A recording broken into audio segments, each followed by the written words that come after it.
And good morning, everybody, to Telford Wrekin Council's Cabinet meeting today. Welcome to members of the public watching. Of course, due to the current national lockdown, we are meeting virtually, but this is being broadcast upon social media so that residents can nevertheless follow proceedings. If I could just remind members during the meeting that if you aren't speaking, if you just put yourself onto mute so that the sound quality is better.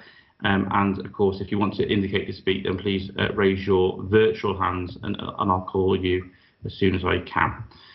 So the first item on the agenda is usually leaders' update and statement. Can I just start by saying that this is a really difficult time for our communities and our businesses as we enter the second national lockdown. But our commitment as an administration is very clear, and that's to be on the side of our residents, businesses and communities, and to walk this journey with our communities every step of the way. And we will do everything we can possibly to support our residents and communities and businesses, just like we did in the first national lockdown. There are key differences, though, to this lockdown compared to the first one, and that means that there are things that we couldn't do the first time around that we can this time. That means, though, that there are rules that are confusing at times for residents. So one of our big priorities is to ensure that residents understand the rules. So there's a huge amount of information on telford.gov.uk/coronavirus. I held a Facebook Live Q&A session in the week, an hour and a half of solid questions by residents, and we're keen to ensure that that is being done. But please do contact us, contact your ward members if you've got any questions. We have still got a huge amount of information from government to come. So, for example, support packages for businesses, and also what financial support will be available for communities. I know the Chancellor is making an announcement today. Obviously, we'll be all over that. But like all councils, we are waiting for that information. But the moment we've got it, we'll get it out there and we will get the support to you. But we can do this. We've done it before. We'll do it again. But please, I do not underestimate the huge pressure this is putting on businesses and residents. And there is a huge amount of support available. If you're a resident and you feel that you need support, then please do contact your GP or contact Samaritans or contact other helplines. If you're a business and you feel that you're in trouble, then please do contact us as a council, and we will do all that we can to signpost you and assist you. We do not underestimate the significance of this, but the prize in many ways to this national lockdown is getting the numbers of infections right back down, and we do need to do that here in Telford Wrekin. Our numbers have increased significantly over the last few weeks, but this is an opportunity. But it's also an opportunity. It's a second chance for the government, and they must not use this as downtime to get the track, trace and isolate system fixed. It is absolutely critical that that is localised, that it's done at a local level, so that we can support our communities doing the right thing. It is also an opportunity, and I do hope that the Chancellor will make this available later on today when he speaks, to offer support to people to be able to self-isolate. It's all very well if you're in a good job with a good salary, with an understanding employer, when you're required to self-isolate for 14 days. But if you're on a 0-hour contract or your employer isn't supportive, then to self-isolate means that you are choosing to self-isolate over receiving your wages, which means you have a choice to make. And for many residents, that is a really impossible choice to make. And the government do need to treat this like they do with jury service, in my opinion, where they offer support packages available so that residents can do the right thing by doing their civic duty, which is to self-isolate. But they need the support from government to be able to do that. And I really hope that there isn't going to be another missed opportunity around this agenda. But as a council, let me be very clear, we are supportive of this national lockdown. We think it's too late in many ways coming, but it is here now, and we need to rally around the message and help our communities do the right thing so that we can come out the other end with lower transmission rate, and then we can have as normal as possible Christmas this year. So that's under my leader's announcement. Got the minutes from the previous meeting. Are they moved? Can I have a throws around? Yeah. Thank you very much. I'll sign those at the next available opportunity. Declarations of interest. Are there any declarations of interest, please? No. In which case, we'll move to the Financial Management Report 2020-21. Ray Evans, please. Thank you, Leader. For more than a decade now, this council has grappled with growing demand for services whilst working under the severe financial constraints imposed by this government's policy, resulting in budgetary cuts of over £123 million. In addition, we've also now faced with the coronavirus pandemic, which continues to have a huge impact across the whole country and has resulted in many council services facing a new wave of significant further challenges with negative financial implications for the council's overall budget position. These pressures include increased costs relating to safeguarding the most vulnerable in our community and the purchase of essential personal protective equipment. In addition, we face reduced income from key funding streams for the council due to the closure of facilities and services, together with projected income shortfalls in relation to council tax and non-domestic rates collection. In total, the current projected year-end budget shortfall is estimated to be around £126.9 million. Whilst the council acknowledges the £15.2 million of government national emergency response funding which it has received, this by no means covers the additional costs which the council has incurred, which currently amount to an estimated overall shortfall of £11.7 million. With the second phase lockdown and its consequences, it's not unreasonable to expect that this figure will increase. The overall in-year pressure of £26.9 million I referred to earlier includes an estimated shortfall in council tax and business rates income of around £8 million.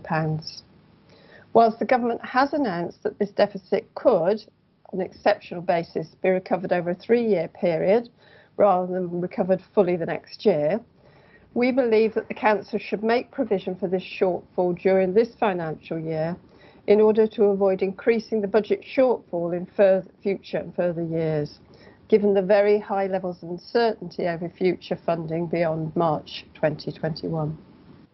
However, it must be recognised that there are still many uncertainties in what is still a very dynamic environment, and the projected position will, without doubt, fluctuate.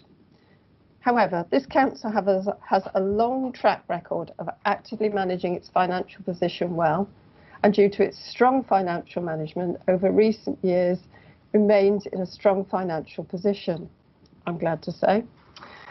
I want to recognise the fact that our position is a significant improvement on that reported to Cabinet in July.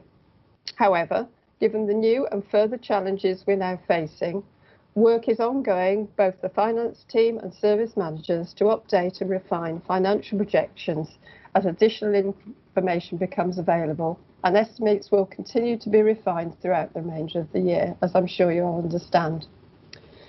In addition, officers and Cabinet members are undergoing a rigorous review of all reserves and provisions held by the Council to identify additional one-off funding to offset the remaining in-year budget shortfalls, with a view to avoiding in-year budget savings having to be implemented.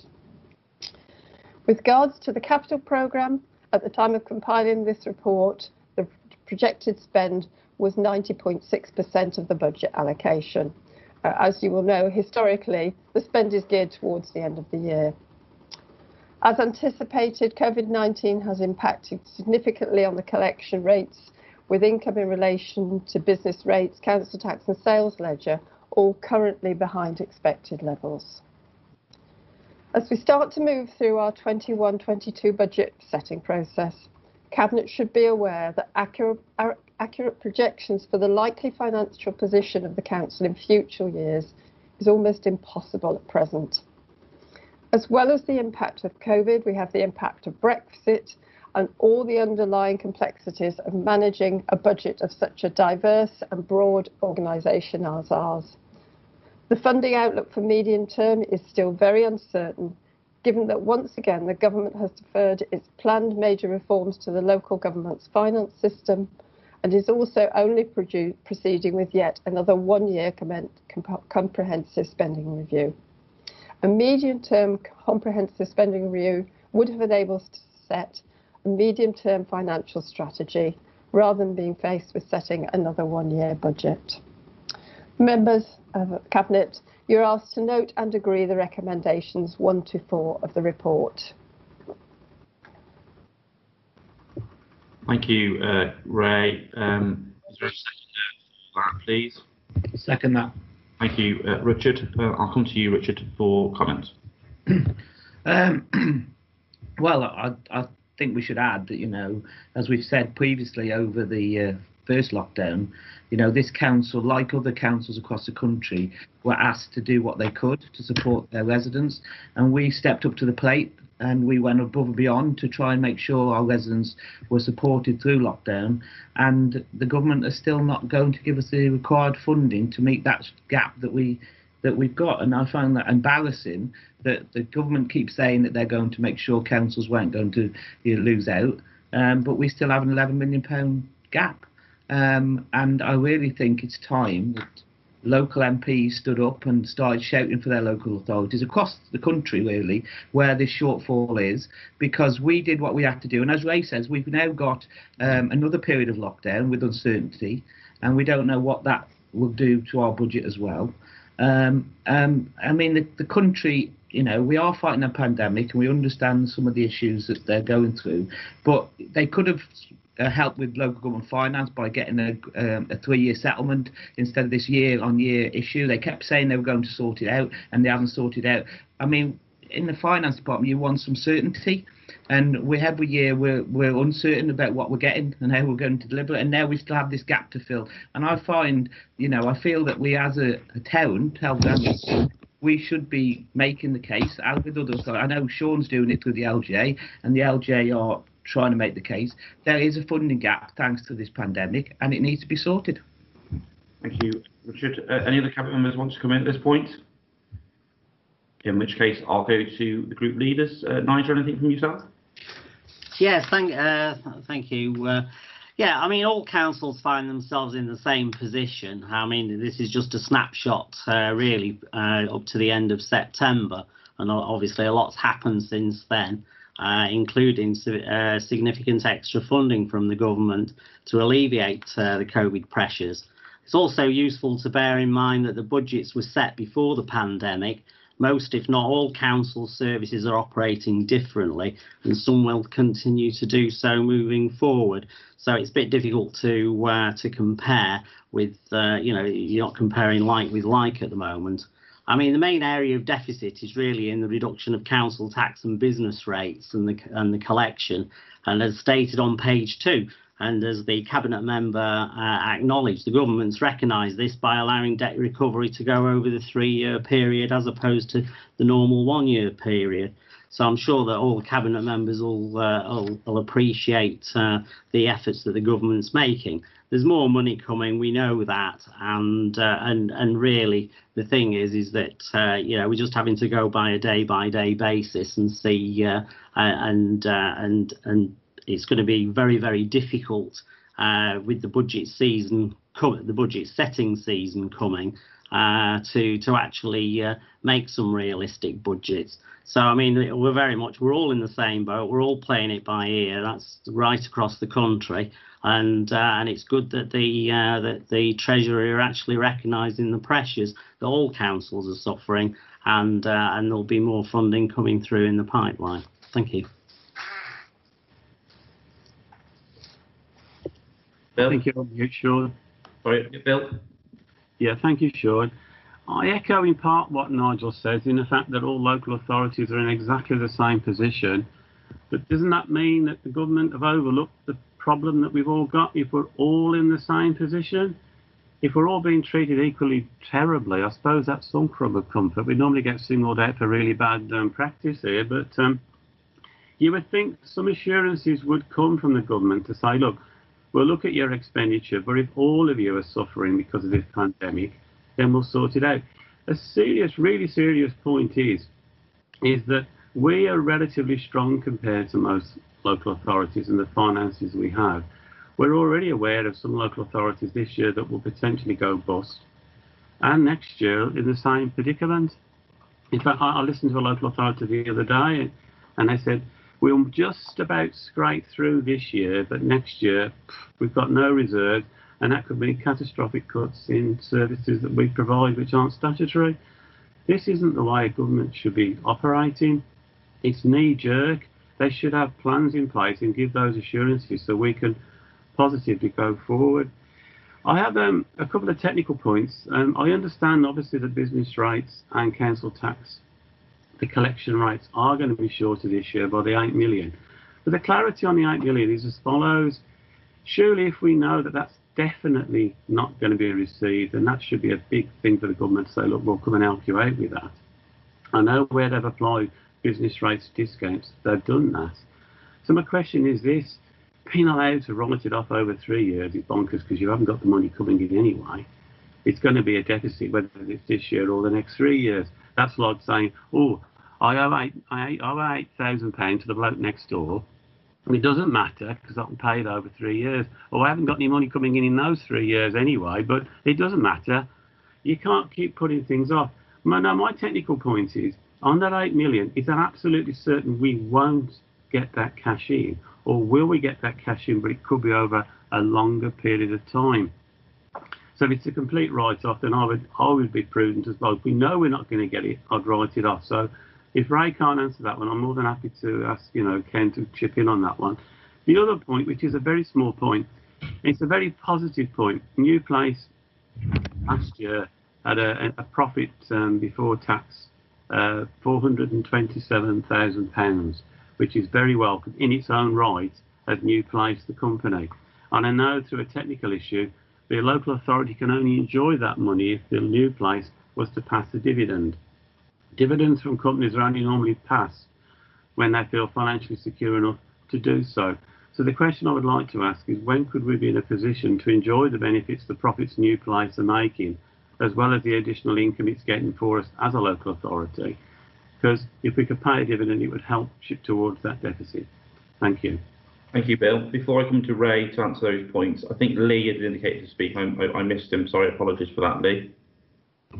I'll just say, obviously, welcome report. It's a testament to management of the Finances Council over the last 10 years. Actually, we're able to withstand a shock to a cost pressure that, its worst case, is equivalent to almost a quarter of our net revenue budget. It's incredible that we're still standing here. It's testament to the flexibility and the fleet of foot that we've got in the organisation.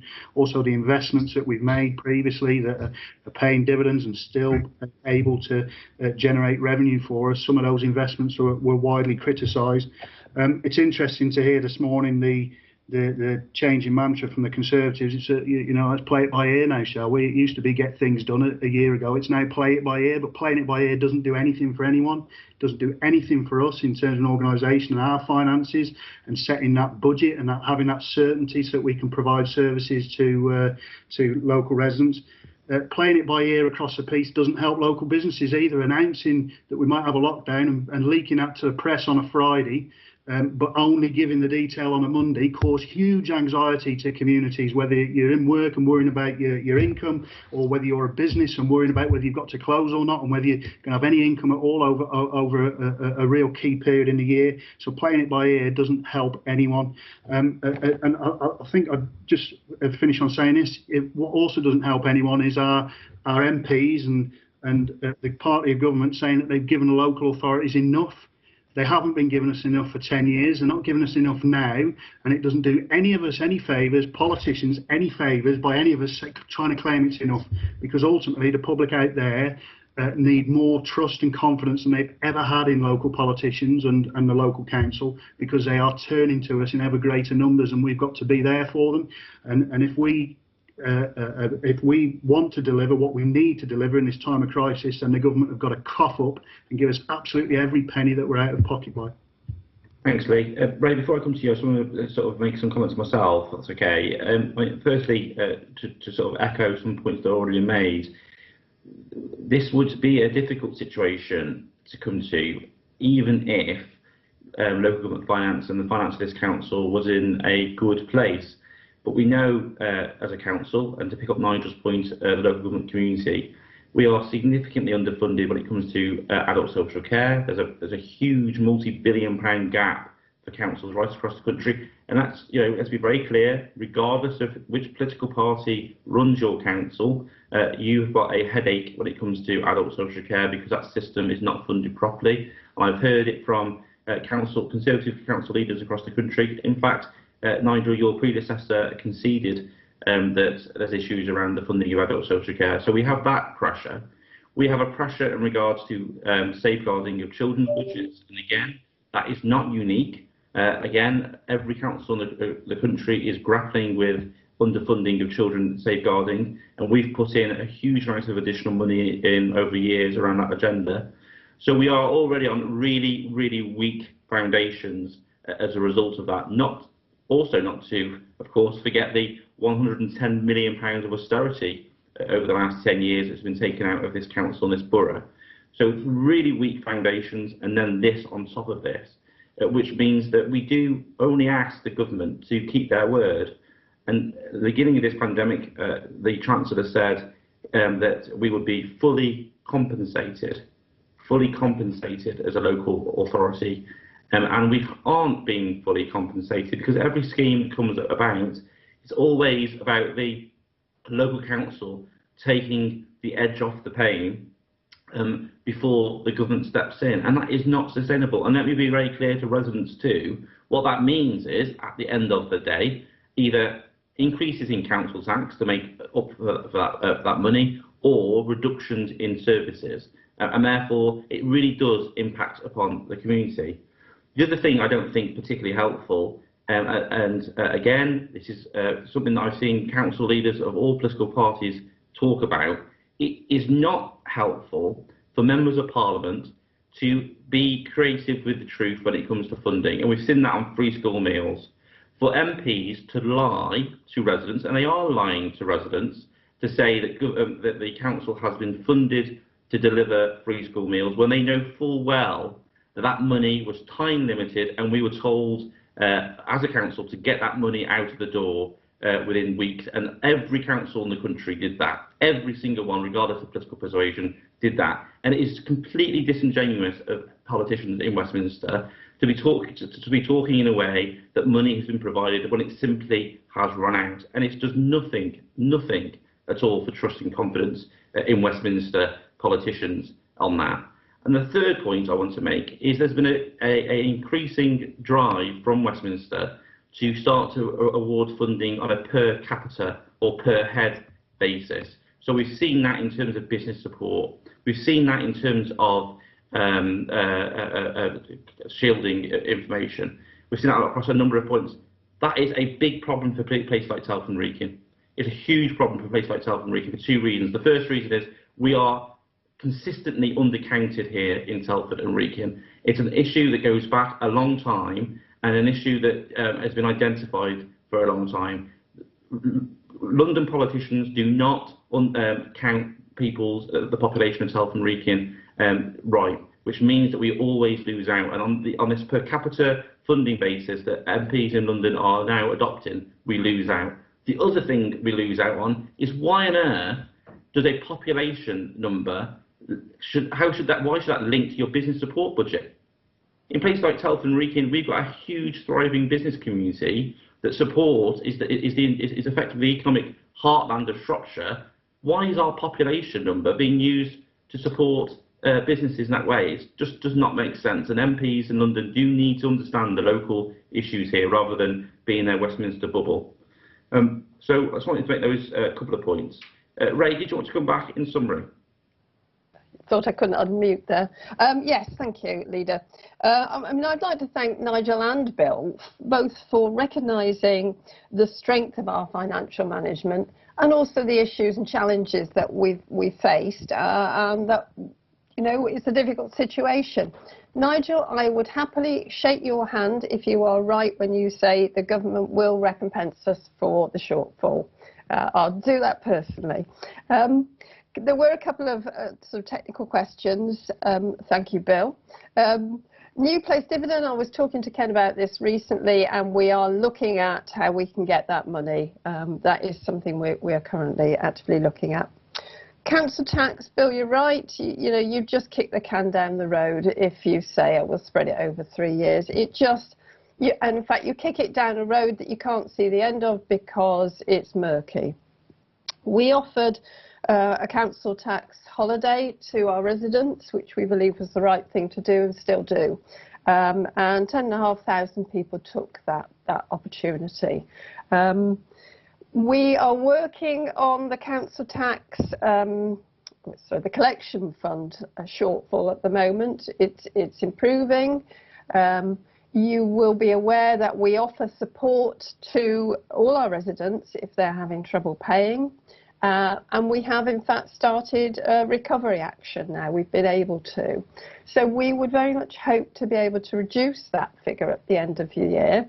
I say that now, but who knows what this month is going to do. So hopefully that answers your question. Thank you, Ray. So those recommendations have been proposed and they've been seconded. In line with the virtual meetings, I'll take silence as agreement rather than an active vote. Anybody against? No. Okay, thank you very much indeed. Thank you for the nature and the tone of that debate, everybody. We move then to the next item on the agenda, which is the Housing Investment Programme, Business Case for Investment. And this is Lee and David. I'm not quite sure who wants to kick off. Leader, I'll kick off if you like.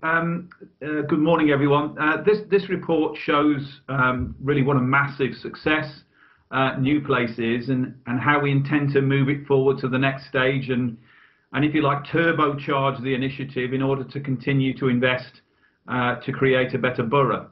Now, New Place, we've delivered 329 homes across 7 sites in the borough, with a further 137 under construction or due to commence on site. So this brings the total number of houses delivered or in delivery under New Place to 466, and over 1,000 people across the borough have houses available to them now, or will have within North, South Telford and Newport. We've used the programme extensively to bring brownfield land into development and regenerate it. 28.6 acres of brownfield land's been brought forward, and in some ways that addresses sites that perhaps otherwise might not have been delivered on and blight their local areas. So not only have we provided quality homes, we've also brought sites back into use that needed to be regenerated. Now, if you look at the report, we're building more accessible homes in the programme now, and we're tailoring our approach in response to our wider commitment to become carbon neutral across the council in terms of its operations by 2030. We just touched in the last discussion on New Place and its financial position. Obviously, as you've just indicated in your opening comments, Leader, this is about investing for the future. For the year end 31st of March 2020, the company delivered a profit of over £2 million before interest and taxation, and that was in line with our business planning expectations. And as Bill alluded to earlier in his remarks, since 2015-16, New Place has generated a cumulative net incremental income of £4.4 million to the council. And we've also secured over £1 million in new homes bonus and uplift in the council tax. So this has been a really good news story. And as I said at the beginning, this is about taking New Place now to the next level and consolidating on that investment and diversifying the portfolio too. Now, sadly, the Conservatives didn't want to create New Place, and then they wanted to sell it off as well. So they got it wrong.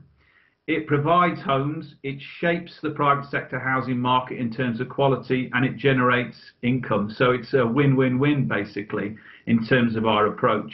Thankfully, this administration decided to take the radical move and create this company, and I think it's paying benefit for the whole community.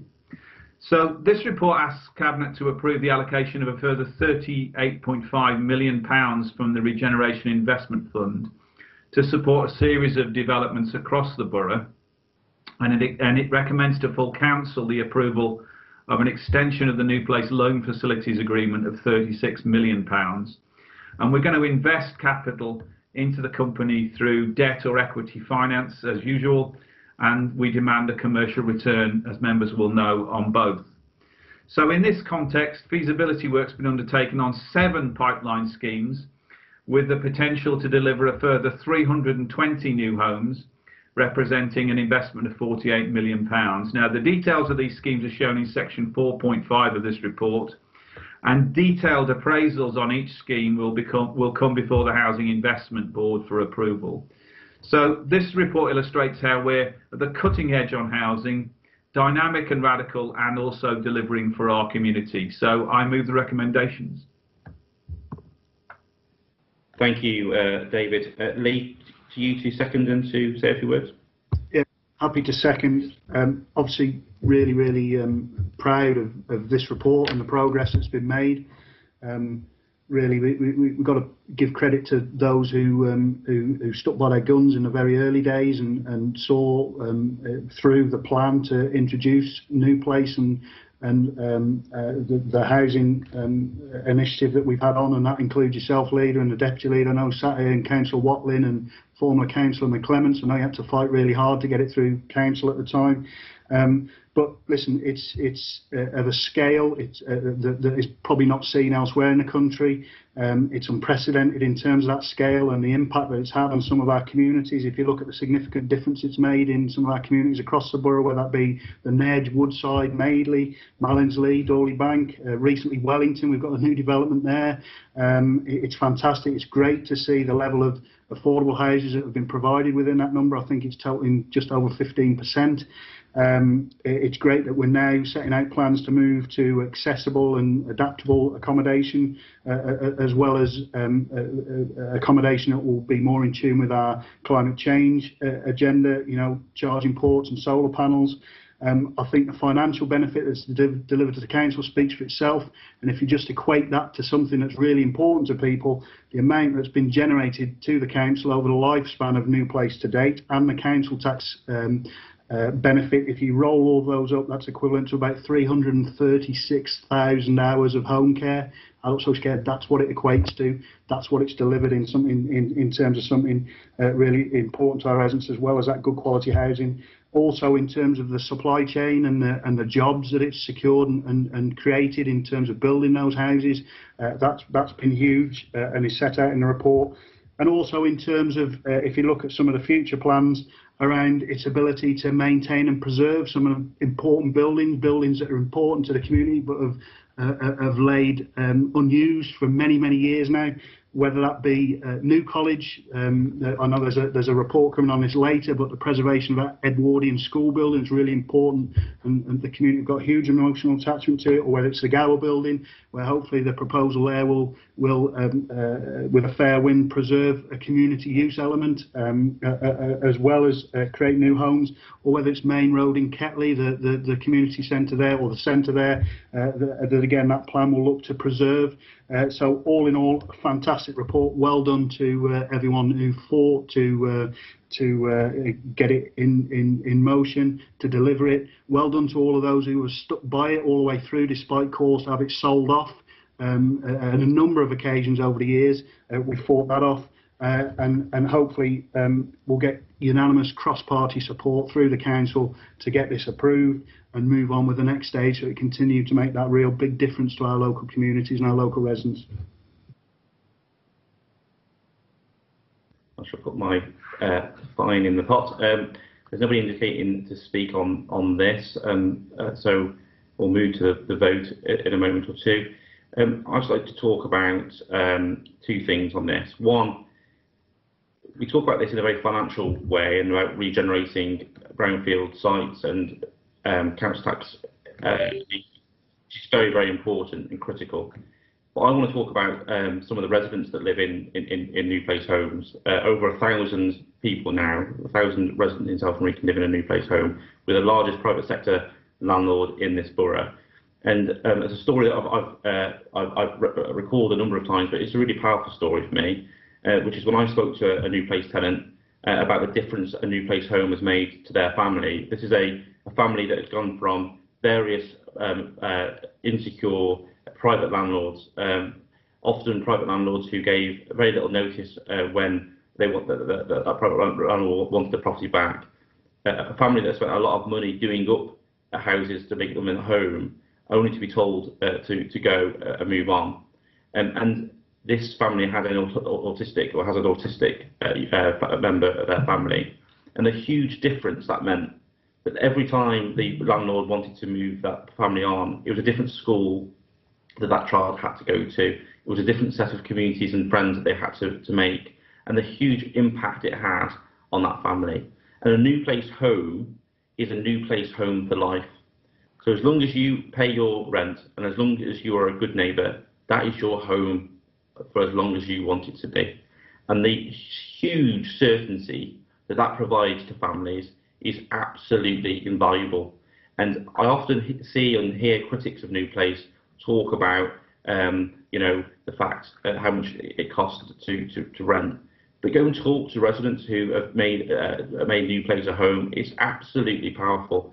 Every time we bring a scheme forward, we are letting properties off plan, which is hugely, hugely important. And I'm really, really proud of it. And it's a legacy for us all to be proud of. And the second thing is that Lee is right, that we had to fight tooth and nail to get this through the council because of opposition. And I remember the then Conservative leader of the Conservative group wanting to sell New Place off. And let me just say that sometimes, in political discourse, it's all right to have the knockabout, but the amount of concern that policy gave to New Place tenants was huge, because they've chosen houses on the basis that that's their home for life, and they were being told in the newspapers that there's a possibility of it being sold off to some hedge fund or whatever. And I think, I do hope that with the new Conservative leader, that he will be making it very, very clear that New Place is the right type of investment for this council to be in. He has no plans to resurrect that policy of selling New Place off, and accept that his group was wrong on this issue, and give that certainty to residents of New Place, because they absolutely require it and deserve it, in my opinion. So it's been moved and seconded. Again, I'll take silence as agreement. Thank you very much. Okay, we'll move on then to the final item on our agenda, which is... Sorry, Sean, I hate to interrupt, but you didn't allow any one of us to speak. I have a hand. I'm sorry, I did... And even other cabinet members were looking at you in a vexed way. I think you need to put another fine in the pot, mate. Sorry. I'm happy to put a fine in the pot. I didn't see anybody indicating, so apologies if I've missed people who were... I think it's a technology you're in, mate. Sorry. Oh, right, apologies. So in which case, we'll move back onto that agenda, right? I'm more than happy to continue to talk about it. I might have a bit of an issue. So who was trying to get in, sorry, if you would physically indicate. I'll let cabinet members go first. Thank you, Bill. That'll save me a bigger piece of grief later on. Richard? Thank you, Sean. I just wanted to comment. I mean, as Lee said, this is a fantastic report. As you've spoken as well, that reflects where we've come from really with New Place, and it really shows that New Place is going from strength to strength. Not only as all speakers have said, it lifts the private rented sector in Telford Wrekin, but the stories we've heard from tenants is that the security of tenure and having that landlord they can trust is something they value, as well as having well-built new homes. And I'm really excited that it continues to look at alternative proposals around speciality housing, adapted housing, and the sustainable housing offer. It continues to be a popular product with local residents, and we've seen some sites, as you've just said, fully let from plan, which shows how popular it is. It also brings much needed income to our council to protect and invest in the services our residents require, and it was great that Lee gave that example about what it can fund. As for the Gower building, which is in St George's, I just want to say it's a really good to see a scheme come forward that will secure and protect the heritage building. And as Lee said, you know, there's a few schemes like that in the pipeline to come. It is an iconic building locally. It has a proud history. It's there to be protected, and not only will it bring much needed apartments, but a community space as well, which I know a lot of the community wanted. So I'm really warm-hearted about these proposals and really think new places go in places. Thank you very much, and thank you also to the people now who are supporting me on my phone so I can see who wants to come in. Carolyn?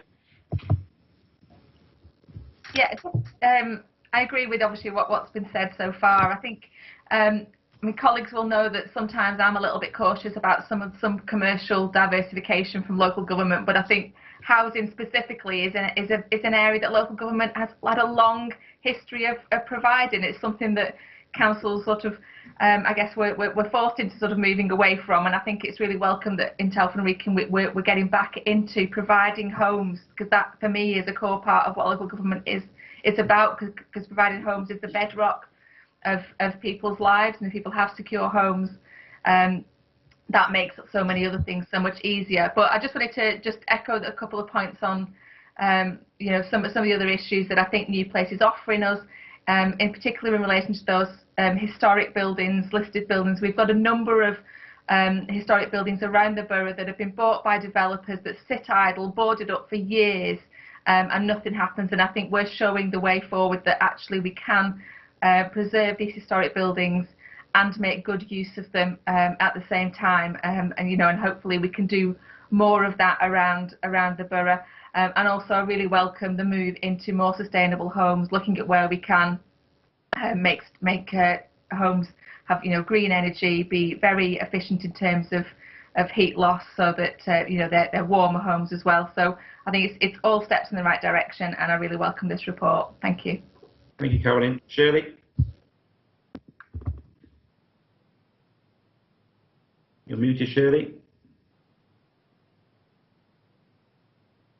So I've had to put headphones on as well because I've got workmen in the house and the mute wasn't working properly. Yeah, it is echoing some of what's been said. I'm extremely proud of our ambitious approach, but I think we've got to remember that we're not only providing good quality homes with New Place, but it's actually also the income generation that it's supported, and that is helping support some of our key main delivery, adults and children services, and it's becoming a lifeline of income. In light of the massive cuts to the government funding, I think Ray outlined this morning, it's running over 123 million to date. But on top of that, we are providing excellent quality homes for families, and we're ensuring that security of tenure, which I think when you talk to anybody on the doorstep, that is the one thing over and above everything else, that they have the reassurance of being in a New Place home. They know they've got the security of the local council, which isn't always possible in the private sector. And we're also providing adaptable homes, which isn't always available in the private sector, and the need for that is growing, and it's nice that we are able to step up to the plate and provide that for our locality. We've promised we will continue to create a better borough, and this investment strategy enables that to continue, so I fully support the report. Thank you. Brilliant, thank you very much. Again, apologies, I'm having some technical problems, so do wave at me if I'm missing you. Nigel? Yeah, thank you. Yeah, I mean, I've studied the business case, and and I'm afraid that not all my doubts have been alleviated on whether or not this is the best way forward. I am a bit concerned that the profit generated to date it'll take about 180 years to pay back the money that's already been borrowed, and we're looking to increase that even further. I mean, fortunately, the company's not operating at a loss, but how long that will continue, I'm not too sure, because on page 24, the interest rates on which the debt is based has not been specified and isn't known, and we can't know that going forward. The development of brownfield sites and the climate change initiatives, obviously I welcome that, and I'm glad that there's some movement on bringing vacant dwellings being brought back into use, and that element really should be fast-tracked. I'm pleased that there are flats proposed in the station quarter, because town centres need residents in them to make sure that they're going to be sustainable moving forward. I do have a couple of questions for the Cabinet member. On page 26, the TECL exemption. I mean, following Brexit, what plans are in place if the TECL exemption is not adopted by the UK, as it's a European court ruling, and this would have serious consequences to the business model, and it's not included in the risk register in Appendix 5. I mean, I've got a couple of questions on the Gower, but obviously being a member of the Plans Board, I can't really comment on it, although I would be interested to know there does seem to be some loss of community facilities, and I'm not clear on what mitigating, what replacement facilities are being planned, because I'm not too sure where they would be sited. Thank you, Chair. I think, just to be clear, this is not specific on the Gower today. No. And also, just to be clear, Nigel, just to actually direct a question around profit. Profit is the amount of money after the borrowing has been paid. So it's factually incorrect to say that it would take 100 years, whatever you just said, to pay the back of the borrowing, because the profit figure is after all costs has been paid back. Bill, did you want to say anything? Yes, please. I won't repeat everything else said, but I looked on this venture in a very favourable way. It was also useful that a lot of local trades have been used to actually build these properties, so that's welcome to the local economy and those people that work in those trades. It's interesting as a point not just for Telford Wrekin, but for the UK as a whole. The government are often banging on a drum saying they want 300,000 houses built across the UK. And historically, it's often been shown that the private sector, through not necessarily their fault of their own, can't meet that demand. Part of it is as follows. If they were all to build more houses, they haven't got the certainty that people have got the money to buy them. And I know the government has got schemes to help with that, but they've not always got that ability to buy them. And also, when you look at a point when we had a recession, which wasn't that long ago, and we may have one coming up, in fact we have got one coming up, private house building very often nosedives. And it's only social housing and people like us that are building houses in the public sector that provide the houses that are being built. We went down to about 300 dwellings, I think, at one stage, built in 1 year, and that was us and other social landlords. So we're there when the economy really suffers. Historically, I won't bore you to tears with this, but historically, when you look back to the golden age, which the Tories want, where we were building 300,000 a year, half were always built by local authorities or other social housing. They're only built for profit, so if they can't make a profit, they won't build. It's not in their interests always to build more, because if they build more, the prices come down and make less profit, which is why they cherry pick, which is what all people would do, and I'm not knocking them for what they do. Private housing's got to meet private housing. If they cherry pick the best sites, the sites that we've developed simply would not be built without huge government grants coming in. The only one, so I want to make that as a general point. I think we're here and we're here to stay with it. And a lot of other local authorities, particularly Shropshire, are looking upon us in a very envious way. We've actually found a way to make money for the local authority, provide a need in the borough, and that, although the Tories keep trying to put doubt on its security and financial viability, it's backed by dwellings which are very secure and rents are coming in. It's a fantastic way that we're creating money in a very socially kind way. The only one question I would like, and I don't need an answer necessarily now, and I really welcome the idea we're going to diversify and look at refurbishing dwellings, empty dwellings, and then bring them back into the market. I've got a couple in my ward, so I would like to know who I could speak to see if I could have some of those dwellings put on the list. But also, could you educate me or explain to me what the criteria will be for these dwellings that will be chosen? If you don't know now, I can wait for a written answer, but I'll be interested to know what the criteria for choosing those dwellings. Thank you. Thank you, Bill. I think Lee and David, there's a couple of questions. One specific around from Nigel in regards to sort of the European regulations, and then Bill's one in regards to Telford Wrekin homes. Did you want me to ask Emma to come in on the technical European regulation question? Well, I think that would be helpful, unless Nigel can give us some detailed analysis of what the withdrawal agreement's going to look like, because if he's able to do that, then we can make an assessment on the technical appraisal for new place. Over to you, Nigel. Well, it's just the risk register, and it doesn't actually mention it. Now, you're looking forward. The risk register is looking at potential risks moving forward, and it's not included. However, it will completely change the business model of new place. Okay, I'm quite happy to explain it to you at a later date. That's okay. If you could give us a copy of the withdrawal agreement, though, that would be helpful. Thank you. Risk register, you're looking at what might happen. Okay. Appendix 5, have a look at that, and you might get the idea. On this one, we don't want to go by ear, take it by ear for this one, though.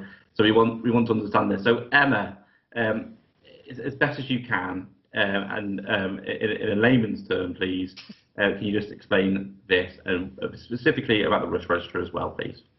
Yeah, thank you, Leader.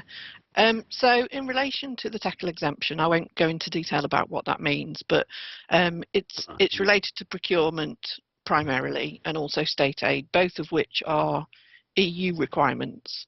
So after Brexit, at the end of this year, they will no longer be EU requirements, so they'll fall away anyway. That in simple terms is it, really. So at the moment, we're working on the basis that they fall away until such time as we know they won't, which links us back to David's point around the withdrawal agreement, hoping that there's some clarity from the government in the next few weeks. In essence, I mean, these are requirements that are imposed on us by Europe. So following the withdrawal, everything we've had so far is that state aid in its current form won't necessarily continue. I think there is some indication that procurement rules of a form similar will apply, but there's no reason to think that anything that we're doing now will need to change, or there'll be an effect. There's no commercial tender.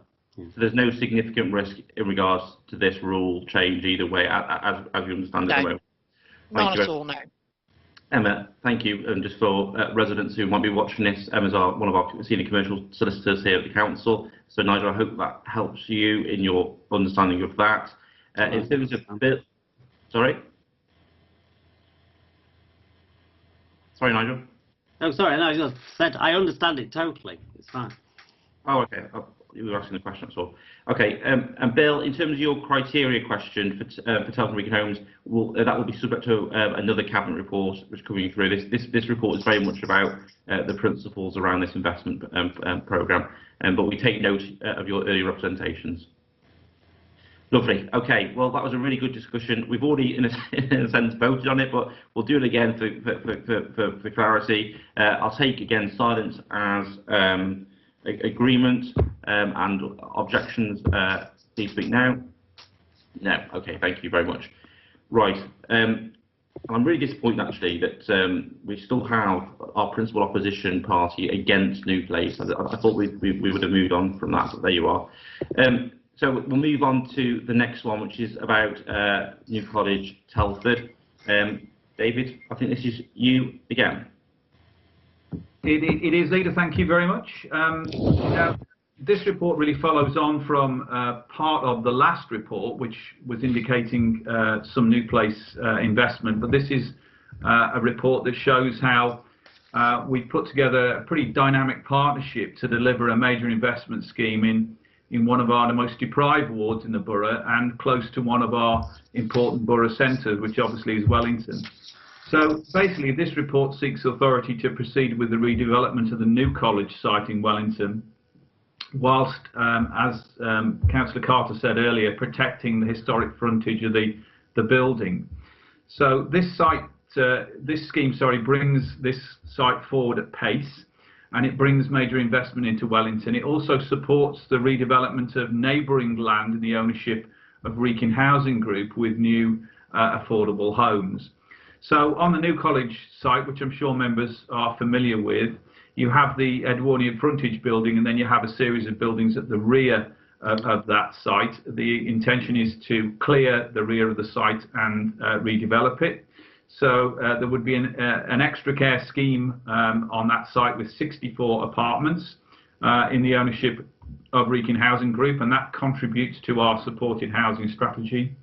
We're intending to have 10 bungalows there, again owned by Wrekin Housing Group, and again contributing to our supported housing strategy, and 21 new place properties as approved through funding in the previous report. Clearly there will be detailed option appraisal on the specifics for this scheme coming forward to the Housing Board, but those would be quality homes for rent on that site.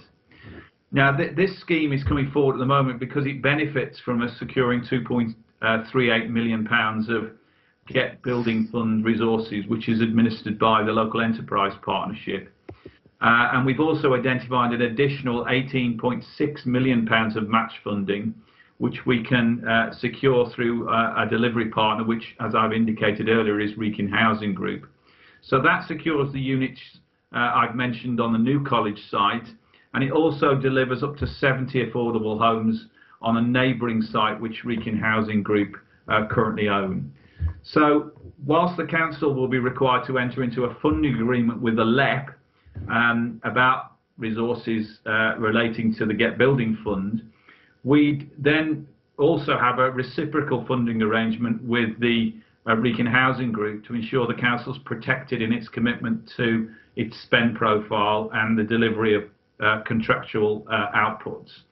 Now, in order to maintain control over the delivery of the proposal, it's the intention that the council, through the BIT team, will act as the employer's agent for both Wrekin Housing Group and New Place in terms of the delivery of the dwellings.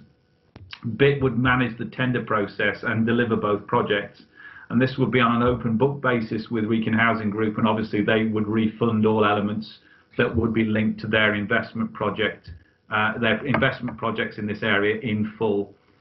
This project will also involve some relocation of sports pitches, and that needs to be done in liaison with Sport England, because Sport England resources have gone into the New College site. We think we've got we know we've got a deal potentially to do that. And we also have the potential to provide some associated community facilities within the locality too, which meets local needs. So this is a really excellent opportunity to move quickly, to utilise funding provided through the LEP, to lever in significant private sector investment and to invest in new place properties as part of the council's housing company. It brings the New College site forward for development. It also brings neighbouring land close to the site and close to the heart of Wellington forward, and I move the recommendations. Thank you, David. Have a seconder for that, please. Richard, thank you. Any comments? Again, I'm having technical problems, so please wave at me if you wish to come in. Lee?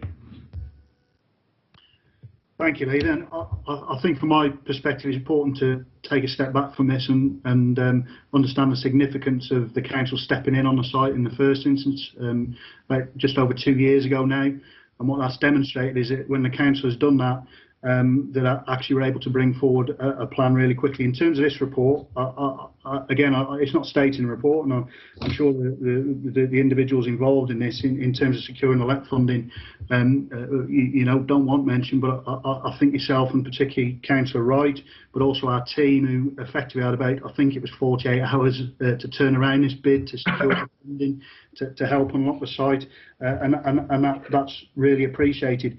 Obviously, this is, from a ward member perspective, it's absolutely huge. From a Wellington perspective, it's absolutely huge. I think this will, I think it represents the biggest council-led investment into that ward, which Councillor Wright has quite rightly said is one of the most deprived wards in Telford Wrekin. It falls within the top 10% deprived areas across the whole country, but it's the single biggest council-led investment probably for one, if not two generations into that ward. So it's significant, it's massive, very, very welcome. Obviously, in terms of the outline plan of what it looks to achieve in terms of the housing, but as equally as important, and I know residents in that area have already unusually signalled a massive approval for the outline sort of words around the site, but particularly that refurbished sports provision, some of the community provision, and using it as an opportunity to resolve some of the other issues around the site. You know, it's some of the oldest streets across the borough, and traffic management issues and parking issues, and some of those issues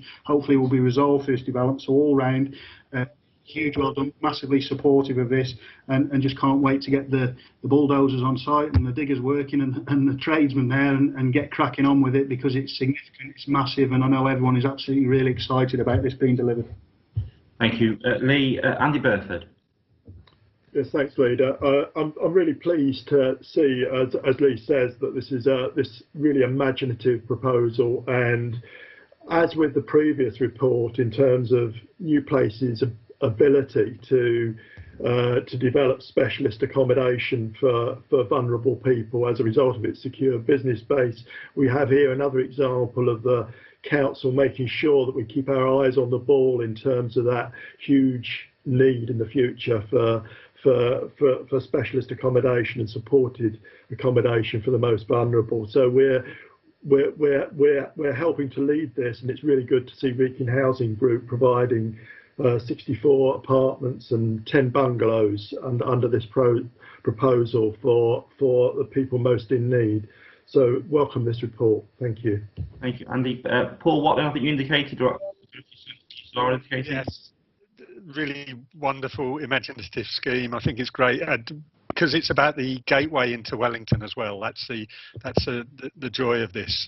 You know, it actually works as a thing that could have been just developed into a redevelopment and a knocking down of old buildings. I think this is really, really positive. I think it's positive to see the council working imaginatively again with funders to find ways of bringing resources into Telford and Wrekin. And you know, it's a whole borough approach, this, and I'm really pleased to see it happening in Wellington. Thank you, Paul. Is anybody else wanted to come in on this? No? Okay, thank you very much for those comments. It's been moved and seconded. Again, I'll take silence as agreement. Anybody against? No, in which case that goes through, and that brings us to the close of our meeting today. Please, everybody, stay well, keep safe, and look after one another, and above all, be kind to each other. Thank you.